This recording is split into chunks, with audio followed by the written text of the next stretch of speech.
Friends intermediate first year physics paper ఇది first round వచ్చేసరికి 9 marks ఇప్పుడు 1 మార్క్ కొంచెం జరుగుతుంది 1 మార్క్ క్వశ్చన్ క్లియర్గా అబ్జర్వ్ చేస్తే క్వశ్చన్ ఫాలో అప్ చేసుకుని 1 మార్క్ క్వశ్చన్ క్లియర్గా చెక్ చేసుకుని ప్రతి క్వశ్చన్ చెక్ చేసుకుని ఎగ్జామినేషన్ వరకు క్వశ్చన్ ప్రాక్టీస్ చేసుకుని మెయిన్ ఇంపార్టెంట్ అంతా కవర్ చేసుకోండి.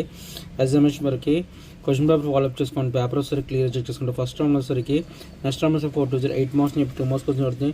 మన 2 మార్క్స్ క్వశ్చన్ క్లియర్గా అబ్జర్వ్ చేస్తే ఎగ్జామినేషన్ వరకు క్వశ్చన్స్ అనేది ఫాలో అప్ చేసుకొని ప్రతి క్వశ్చన్ చెక్ చేసుకోండి. ఎగ్జామ్ వరకు క్వశ్చన్స్ కవర్ చేసుకోండి, క్లియర్గా చెక్ చేసుకోండి, కంపల్సరీగా ప్రాక్టీస్ చేసుకోండి. 1-2 సార్లు ప్రతి క్వశ్చన్ చెక్ చేసుకోండి. ఎగ్జామ్ వరకు క్వశ్చన్ ఫాలో అప్ చేసుకోండి. క్వశ్చన్ పేపర్ ఫాలో అప్ చేసుకోవడానికి ఎగ్జామినేషన్ వరకు క్లియర్గా చెక్ చేసుకోండి. 8 to 32 మార్క్స్ చెప్పి 4 మార్క్ క్వశ్చన్ పడుతుంది. మనం 4 మార్క్ క్వశ్చన్ క్లియర్గా అబ్జర్వ్ చేస్తే క్వశ్చన్స్ కంపల్సరీగా ప్రాక్టీస్ చేసే విధంగా క్వశ్చన్స్ అనేది కంపల్సరీగా ప్రాక్టీస్ చేసుకోండి. Question paper of view practice చేసుకోవడానికి నా ఛానల్ ప్రకారం సపోర్ట్ చేయండి.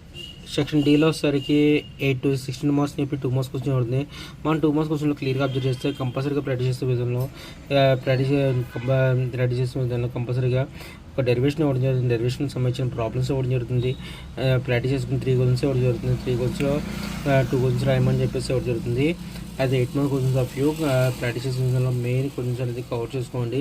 క్వశ్చన్ పేపర్ ఫాలో చేసుకుంటే మన ఛానల్ ప్రకారం సపోర్ట్ చేయొచ్చు. క్లియర్గా చెక్ చేసుకోవడానికి ఛానల్ ప్రకారం అదే ప్రాక్టీస్ చేసుకోవడానికి మెయిన్ ఇంపార్టెంట్ కవర్ చేయడానికి నా ఛానల్ ప్రకారం సపోర్ట్ చేస్తున్నాను. Keep watching the channel. Thank you.